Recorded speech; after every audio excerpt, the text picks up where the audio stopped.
जय श्री कृष्णा। अरुण शर्मा की तरफ से आप सभी को श्री राधे राधे।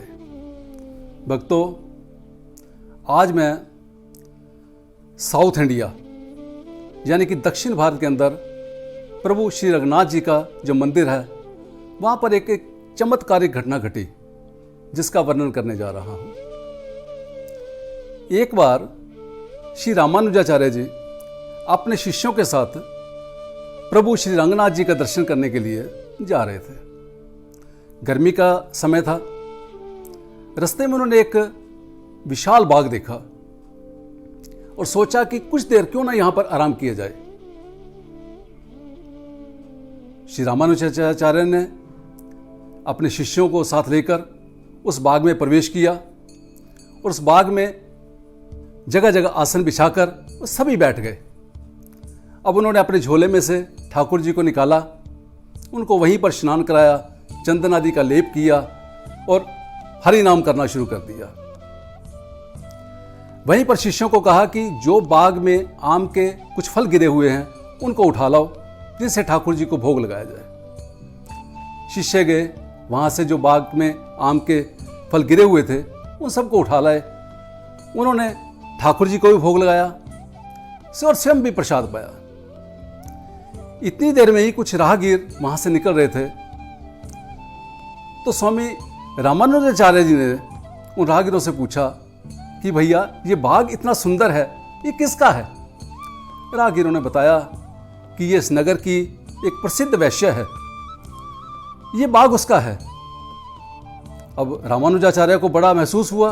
उन्होंने कहा, अरे राम राम, ये तो बड़ा गलत काम हो गया। मैंने अनजाने में एक वैश्य के बाग का फल खा लिया या वैश्य के बाग की छाया को ग्रहण कर लिया। कहते हैं कि इतनी देर में ही उस वैश्य को भी पता चल चुका होता है कि जो उसका बाग है उसमें कुछ संत पुरुष आके ठहरे हुए हैं। उसने सोचा कि चलो बाग में संत पुरुष भी ठहरे हैं, क्यों ना कुछ संतों की सेवा की जाए, जल्दी से कुछ अन्न वगैरह का प्रोग्राम किया जाए या कोई अन्न जल ग्रहण किया जाए, जो कुछ ना कुछ बना के उनको दिया जाए।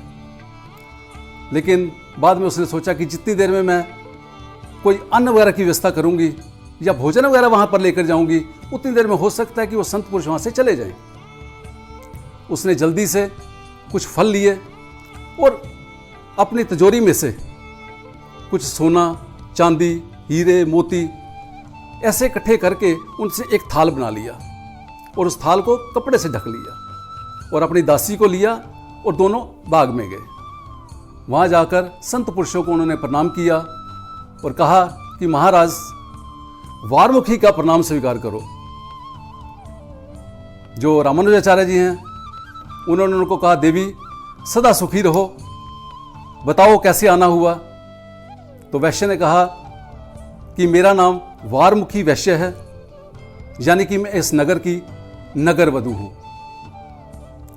रामानुजाचार्य ने कहा कि देवी, मैं इस बात से प्रसन्न हूं कि आपने मुझे स्पष्ट तौर पे बताया कि आप कौन हो, लेकिन अगर आप ना बताती तो शायद मैं हो सकता आपको श्राप भी दे देता। लेकिन अब मैं आपको श्राप भी नहीं दे सकता क्योंकि मैंने चाहे अनजाने में ही आपके बाग का फल खाया है या यूं कहो कि आपके बाग की छाया को ग्रहण किया है, तो मैं ये नहीं कर सकता। इसलिए देवी सदा सुखी रहो और आप यहां से जा सकती हो। वैश्य ने कहा, महाप्रभु, मेरी आपसे हाथ जोड़कर विनती है कि जो भी मैं सोना, चांदी, हीरा, मोती लेकर आई हूं इसे स्वीकार करो। तो वो हंस पड़े। उन्होंने कहा, देवी ये हमारे किस काम का? हमारा तो असली धन जो है वो प्रभु का नाम है, वो हरि का चिंतन है, इसके अलावा हमारे लिए सब कुछ व्यर्थ है। वैश्य ने हाथ जोड़कर विनती की कि हे प्रभु, अगर आप मेरे पर कृपा करना चाहते हैं तो इस दासी की प्रार्थना स्वीकार करो और ये जो भी मैं लेकर आई हूं इस तुच्छ भेंट को स्वीकार करो। रामानुजाचार्य ने कहा कि हे देवी, अगर वाकई में तुम जिद करती हो तो मैं आपसे एक बात कहना चाहता हूं कि इस सारे सोने का या जो भी आप हीरा मोती लेकर आए हो इसका एक मुकुट बनवाओ। वो मुकुट बनाकर मुझे दे दो या हम दोनों चलते हैं जो प्रभु रंगनाथ जी को भेंट जाकर करते हैं। जो वैश्य है वो बहुत प्रसन्न हुई। उसने जल्दी से एक वहाँ का मशहूर सुनारा था यानी कि सुनार गोल्ड स्मिथ, उसको बुलवाकर उसने अपने घर की तिजोरी खोल दी और कहा, भैया सुनार, मेरी बात सुनो, ये जितना सोना है, जितने हीरे मोती हैं, आप प्रभु के लिए एक सुंदर सा मुकुट तैयार करो जिसमें किसी तरह की कोई मिलावट ना हो, और उस मुकुट के अंदर जो नग आप लगाना चाहो, मोती, पुखराज, हीरा मोती, जो भी आपको अच्छा लगता है, कीमती से कीमती, लेकिन A1 होना चाहिए, बढ़िया होना चाहिए, जो मेरे ठाकुर जी पर जमे। सुनार ने कहा, देवी आप चिंता मत करो, जैसा आप कह रही हो वैसा ही बनेगा।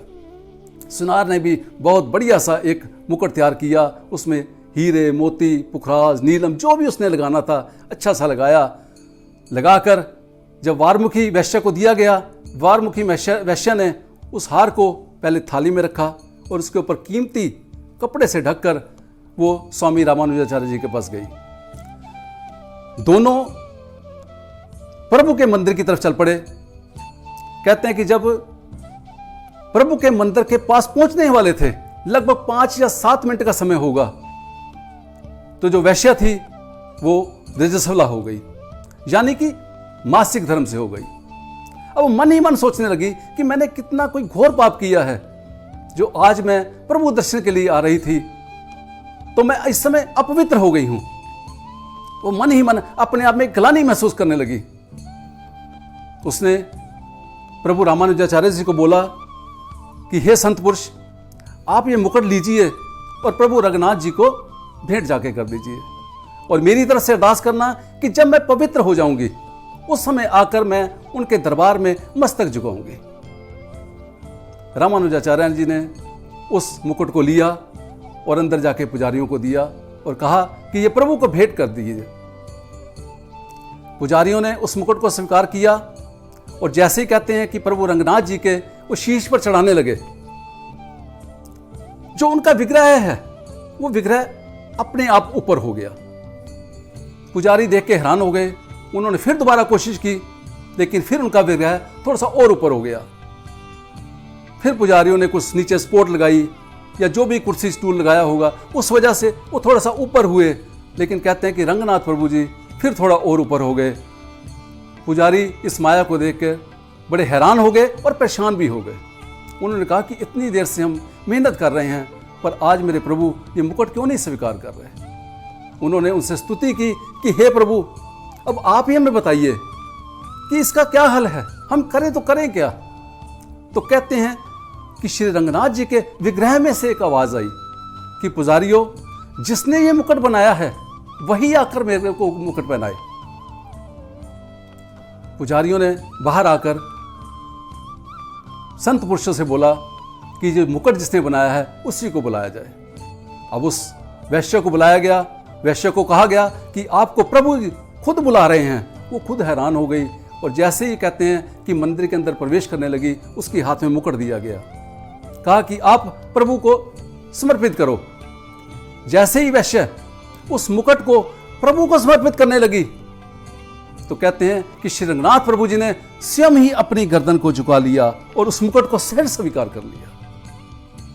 ये देखकर वहां जितने भी लोग इकट्ठे थे सब दंग रह गए कि क्या हुआ कि एक वैश्य और दूसरा अपवित्र दशा में उसके हाथ से बना हुआ मुकुट स्वीकार कर रहे हैं। पुजारी भी हैरान थे। पुजारियों ने हाथ जोड़कर विनती की कि हे प्रभु, ये कैसी माया। हम सुबह उठते हैं, शरीर शुद्धि करते हैं, शुद्ध वस्त्र धारण करते हैं, मंत्रों के जप से मुख को शुद्धि करते हैं, तब हम जाकर आपके पास पहुंचते हैं। लेकिन हे नाथ, आपने एक वैश्य के हाथ का, जो रजस्वला है, उसके हाथ का मुकुट स्वीकार कर लिया। तो कहते हैं कि उस विग्रह में से आवाज आती है कि पुजारियों, आप भी तो मुझे कहते हो कि मैं पतित पावन हूं, तो फिर ऐसा सोच कैसे रहे हैं। ये जो वैश्य है वारमुखी, भला ही जैसे इसने गलत कर्म किया हो, लेकिन आज इसने आत्मसमर्पण कर दिया है। जो भी इसने कर्म किया, उसने आज आपके यहां आकर उसका पश्चाताप किया है और दोबारा उस कर्म को ना करने की भी इसने प्रतिज्ञा ठान ली है कि आज के बाद मैं ऐसा गलत कर्म नहीं करूंगी।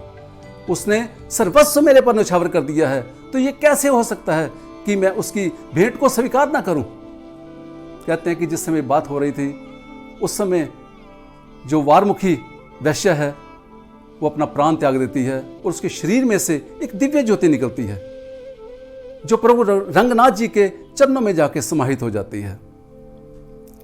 प्रिय भक्तों, हमने जाने या अनजाने में कई बार गलत कर देते हैं, बुरा सोच लेते हैं, लेकिन अगर हम कोई गलत काम कर देते हैं और उसके बाद हम प्रभु के सामने जाके खड़े हो जाते हैं, आत्मसमर्पण कर देते हैं और ये कहते हैं कि हे नाथ, हे प्रभु, मेरे से गलती हो गई, अब मैं जिंदगी में कभी ऐसी गलती नहीं दोहराऊंगा, मुझे आप अपने चरणों में शरण दो, तो प्रभु उसी आपकी आवाज को, उसी को, भावना को स्तुति समझकर स्वीकार कर लेते हैं और आपको अपने चरणों में जगह दे देते हैं। इसलिए भक्तों, प्रभु के चरणों में जाओ और आत्मसमर्पण कर दो कि हे नाथ, जो कुछ आप हो, आप ही हो, हम कुछ नहीं हैं और हमारा सर्वस्व आपका है। प्रभु आपको स्वीकार कर लेंगे। जय श्री कृष्णा, जय श्री राधे। यदि आपको मेरी ये कथा पसंद आई है तो प्लीज़ इसको लाइक कीजिए, शेयर कीजिए और चैनल को सब्सक्राइब कीजिए। जय श्री कृष्ण।